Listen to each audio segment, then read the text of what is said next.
గురుదేవ, మన సనాతన ధర్మం ప్రకారం చూస్తే మాసంలో 2 విశిష్టమైన రోజులు చెప్తుంటారు. అవును.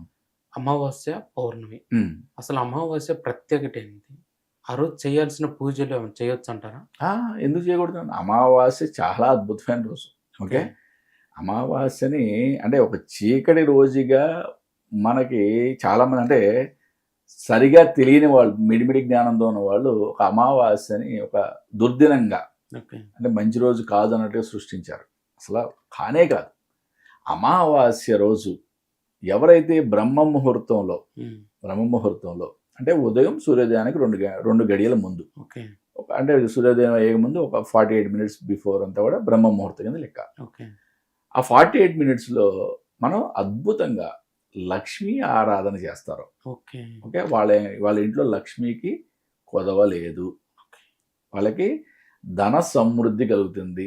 ఓకే. అష్టలక్ష్ములు వాళ్ళ ఇంట్లో నివసిస్తాయి అని హ్మ్. శాస్త్రంలో చెప్పబడింది. హ్మ్. అదే విధంగా బ్రహ్మ ముహూర్త కాలంలో అంటే సూర్యోదయానికి ముందు 2 గడియలు అంటే హ్మ్. 48 మినిట్స్ బిఫోర్ హ్మ్.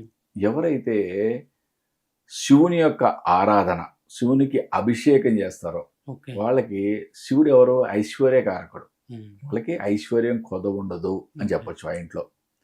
మరి ప్రదోష కాలంలో అంటే సాయంత్రం సూర్యాస్తమయం దాటిన తర్వాత 2 గడియలు. ఓకే. సూర్యాస్తమయం దాటిన తర్వాత 2 గడియలు అంటే 48 మినిట్స్ మనం లక్ష్మీ ఆరాధన చేయడం ద్వారా చాలా అద్భుతమైన, విశేషమైన ఫలితం కలుగుతుంది. ఆ ఇంట్లో ధనానికి లోటు ఉండదు అని ఓకే. చెప్తాం. ఓకే. హ్మ్. మరి మనం అమావాస్యల్లోకెళ్ళి పెద్ద అమావాస్య అంటాం కదా! దీపావళి రోజు. అవును. దీపావళి రోజు ఎప్పుడు పూజ చేస్తామన్నా? అర్ధరాత్రి. సాయంత్రం అవును. సూర్యోదయం దాటిన తర్వాత చక్కగా అమ్మవారికి పూజ చేసి, అమ్మవారి ముందు దీపాలు పెట్టి, దీపాలన్నీ తీసుకొచ్చి ఇంటి ముందు పెట్టుకుంటాం. అవునా అవును. కదా! హ్మ్. అంటే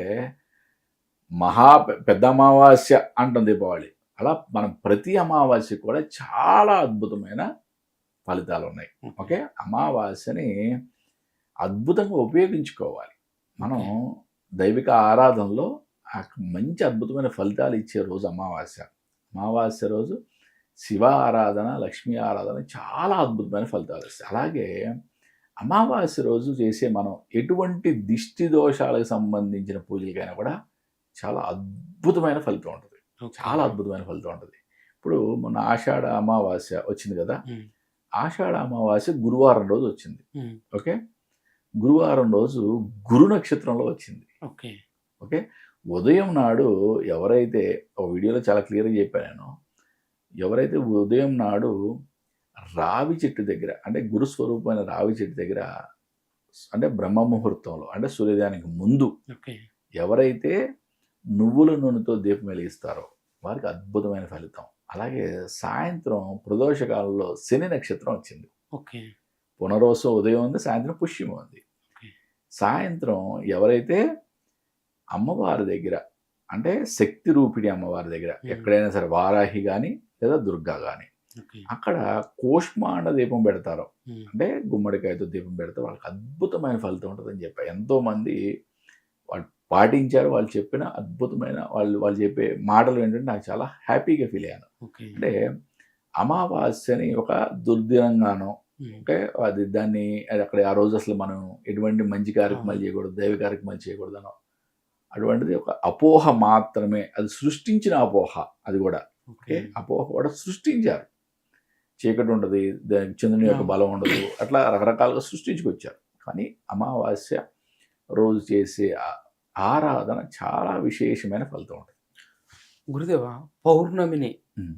ఏ పూజ చేయాలి? హ్మ్. పౌర్ణమి మంచి తిథేనా? కాదా? పౌర్ణమి అద్భుతమైన రోజు కదా నాన్న.